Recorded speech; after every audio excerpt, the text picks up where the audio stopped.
Hi, my name is Ada. Thank you so much for joining my workshop, Getting More Customers by Getting Your Customer. I'm the designer and the founder of Ada Collection, women's belts and accessories, and also the creator of the Ada Style Formula. I was inspired to film this workshop because of you and for you. I've been in business for over 12 years. I've designed and I've handmade a lot of the accessories that we sell today, from handbags to jewelry and now belts especially, but I still love jewelry. And I also have met with many boutique owners. In fact, my accessories are carried in over 2,000 boutiques. We're carried at Nordstrom and Free People, Anthropologie, lots of amazing catalogs. And I've also been blessed to be featured in many fashion magazines, and celebrities have also worn our accessories. So I definitely have had a lot of success over the years, but it hasn't always been an easy road. And recently I moved studios and I have all this leather and findings and chain, and as I was packing everything up and then unpacking, all of these memories were flooding, and I would pick up an old line sheet and say, oh my gosh, I remember when I put together that line sheet. This was one of my first line sheets. Or when, with this chain, I had stories behind some of the chain and some of the beads, and all of these memories flooded back. And so I decided to start making some of these things again, and I joined many different groups. And when I was in some of the jewelry making groups, I've been hearing some of the frustration behind just taking your dreams and turning them into reality and turning them into business. And I was so moved by so many of you, especially many of you that we've interacted. I was moved, and I decided to create this workshop series to share with you my journey, my ups and downs, and how I've been able to create my business. So for this first workshop, I wanted to start with the core, with the foundation, something that is so important. And if you don't get this right, you're going to have a more frustrating road. I think that knowing this, it will answer so many of your pricing questions, so many of your questions of where to sell, so many of your questions of what to even make, and colors and quantities. You are going to be able to answer a lot of these questions if you could answer this one question. So what's this one question? This important question is, who is your ideal avatar? Who is your customer? The customer that you're creating for, the customer that you're going to share your gifts with. Who is she or he? Now, I know many of you have these burning questions that you've asked in the survey, so stick till the end of this video, because I think you'll have a lot of aha moments during this, and your answers will become very clear. And I'll also cover in future workshops whatever I don't answer here. And whatever new questions might arise for you during this workshop, be sure to leave a comment for me below. So now you've spent money buying components, tools, beads, and you're not making enough sales to justify the investment. Or you've spent time creating beautiful pieces only to find yourself storing them away because they haven't sold. Now imagine how different your life could be if you could turn your jewelry making hobby into a full-time livelihood. Well, I've got good news for you. If you're watching this video, you're closer than you might think to making your dream a reality, because I was just like you. I had a passion for creating and a big dream to make it a reality, but it wasn't until I really got this one part right that I was able to succeed and start making sales and getting more customers. And that is giving customers what they want. So the first step in figuring out what your customers want is understanding who your customer is. This will all come full circle at the end, so stick with me and it'll all make sense. So let's start by creating your customer avatar. So again, what is an avatar? An avatar is a representation of your ideal customer, the person you're designing for, the person who will love your collection, the person who will wear all your pieces, the person you want to be a hero to. Maybe he or she already exists and it's your best customer. Maybe you just have to make them up, or maybe it's you. I want to actually work through all of these questions with you right now. So again, go ahead and download the worksheet and let's get started. So who is your avatar? What is the gender of your avatar? Male or female? Age, is she in her 20s, 30s, 40s plus? Marital status, kids, interests and passions. Where do they live? What part of the country? And what are their likes and dislikes? What movies? What music do they like? What do they dress like? Classic, edgy, feminine, sexy, style icons or no style icons? So now I know this seems pretty trivial and kind of superficial, but here's the thing. All of these things help shape a person. Someone's likes and dislikes and opinions, these are all how we connect with people in real life all the time. So you really want to have this image of her. You can even give her a name. And for the purpose of this presentation, I went ahead and created 2 examples for you. But before I move on, I know that you might be saying, but wait, Ada, I know my audience and they're diverse. They don't all watch Game of Thrones. They don't all share the same taste in music. They're all different. They're different ages with different professions. What is the point here? How is this going to help me design and sell? Well, first of all, you are 100% right. Like you, I have a very diverse customer base. I have customers all around the world, Paris and Japan, and in different parts of the US, Northeast, Southeast, women that are professionals, entrepreneurs, retired, college students. I mean, these are women in their 20s that love auto belts, and there are women in their 70s that wear my designs. So I completely hear you. But here's the important thing. Whenever I'm starting to design or create any marketing material, I pick one person, an ideal person that I'm trying to reach and that I'm trying to, be right on point with so that she really hears me and she puts on one of my designs. She's like, oh my gosh, was this just made for me? Or she reads one of my descriptions or one of my ads and she's like, oh yeah, she is completely speaking to me. Okay, so these are my 2 fictitious avatars that I'm using as examples. So meet Jessie, a stay-at-home mom who lives in Portland, and Pam, a retired woman who lives in Southern Florida. Jessie and Pam could potentially both be your customers, but the way that you market to them and the way that you're going to communicate with them is completely different.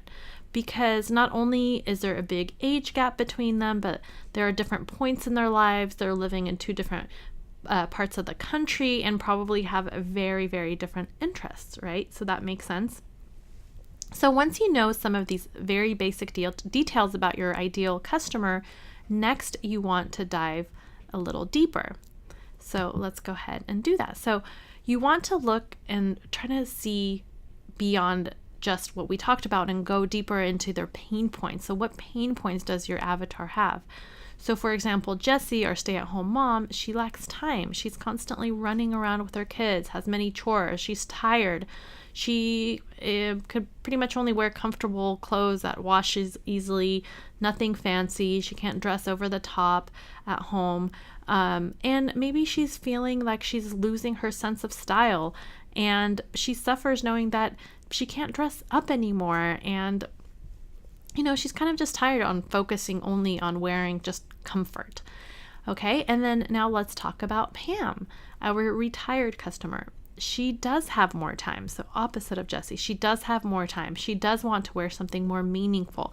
She spent her life working, maybe raising kids, and now she wants to take care of herself. And she wants to wear clothing and jewelry that makes her feel good. Jewelry with a story, deeper meaning. Perhaps she also has time to now buy more gifts for friends and children and grandchildren. And her biggest pain point might be that she's not young anymore. She thinks she can't wear what she used to in her 20s, 30s, and 40s. Maybe she's a little self-conscious. Maybe she even has some physical pain that her age has brought. So I'm making all of this up, but your avatar might be completely different. But I just wanted to kind of show you the 2 extremes and how you would, just the difference between the 2. Okay, let's keep going. So what are your avatar's greatest opportunities and what's out there and what awaits them? By wearing your designs, maybe Jessie will feel stylish, get more compliments, and she wants to look great for her husband when he comes home from work. Now, Pam, by wearing your designs, she'll look more elegant, and her personal unique touch will shine through with the necklace or the bracelet that you've made for her. She'll be able to tell her friends about the story behind the bracelet, and it will make her feel important, and she'll have something to tell. And what are your avatar's hopes and dreams? Who or what do they aspire to be? What's a huge dream for them? And what problems will your products help solve? How will your products help her reach her dream? So maybe the solving part, the problems that your products will solve, maybe a quick way to dress up an outfit, quick way to give get confidence, inspire, empower. What dreams, maybe to get more compliments, to feel more put together, to be more stylish when you walk into a room. So really take the time and put all of these thoughts on paper into this worksheet. So let's go back to a concrete example of Jessie and Pam, and maybe you've made a beautiful turquoise bracelet, and now you want to sell to both of them, to both Jessie and Pam. So I wanted to show you kind of the difference of how you're going to market it to them. So again, Jessie is in her 30s. She's a stay-at-home mom, and she might be on social media, including Instagram, Pinterest, and Facebook. She's fashion conscious, wants to be stylish, but can't overdo it because, again, she's at home with the kids. So when you approach her with your bracelet, your marketing message might sound more like this. This summer, rock this easy to slip on layering turquoise bracelet with your favorite jewelry. You'll be the most stylish mom in the room, and the natural energy boost that a turquoise brings will help you finish up your errands in no time. Do you see what I did there? I'm really speaking to making her feel more confident with the other rooms and the energy, because she's constantly running around. And now your communication with Pam. Turquoise is associated with the sky. It is believed turquoise brings the sky's healing energies down to earth. It is the master healing stone. I chose the stone for you on my recent trip to Sedona. I had met with an Indian chief who, and then ... tell the story. Okay, so maybe you didn't meet with an Indian chief, but with someone. There was some reason you were drawn to the stones that you selected. Why? What inspired you? Pam wants to hear all about it. Do you see kind of what I did there? It's a lot more elaborate and telling a story that she's really going to be attracted to. So, okay, so let's now move on to phase 3. Now, think about your greatest testimonial or review, or if you don't have one, you can create a fictional one, but describe your customer's transformation, that before and after. So before wearing your product and after wearing your product.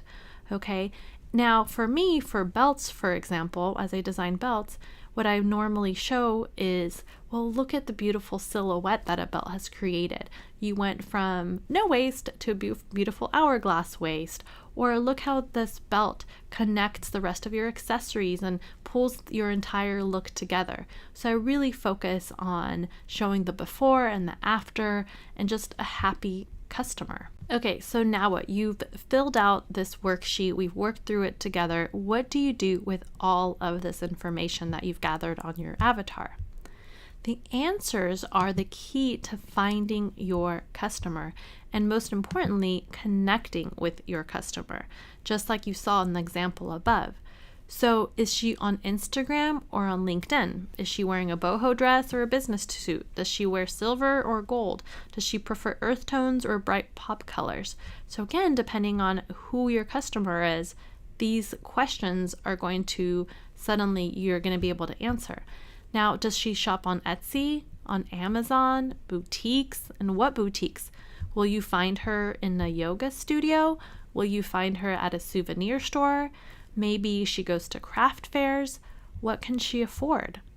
So again, looking at your avatar, what part of the country they're from, their age, all of that is going to answer these questions for you of where they are, who they are, how to sell them, how to market to them. All of that is going to be answered here. So now I wanted to end this portion with a quote from the late Prince. So the quote that he says that I thought was really powerful is that sometimes it takes years for a person to become an overnight success. So just be patient, and even though it seems like a lot of work to go through this worksheet and fill it out and just pour everything you've got into it, I promise it will be worth it. And don't get discouraged if you have to do it a couple of different times. I mean, you might have multiple avatars that you're going to have to fill out this worksheet for. And go ahead and do it. This is going to be huge for you. And go ahead and keep revisiting as you're really, really building it up. Because as soon as you got it down, you're going to have to change it again. Just kidding. But really, it's going to help you really figure out how to build your website, what colors to use in your business cards, and just really figure out where to sell and how to sell. And it's just going to give you more focus and more clarity. Phew, that was a lot of ground to cover, right? Well, don't worry. You can go ahead and take this worksheet and give it some thought, give it some time, and work through it. And if it helps to do something a little bit more visual, because I'm very visual and I really like to do this too, is start pinning things to maybe your Pinterest board if you have one, or you can even take a regular cork board and start pinning away on it. It'll just really give you kind of that image of who your avatar is, color palette, interests, and all of that. So it'll, if you're creating, you can look up and see her and just be re-inspired again. And that's really important too, just that inspiration and that passion behind all of your work. So thank you again for joining me for this workshop. Please leave a comment for me below with any of your takeaways or any questions that you may have. And if you know of anyone that could really benefit from this video, please do share. Thank you so much again for watching, and keep creating.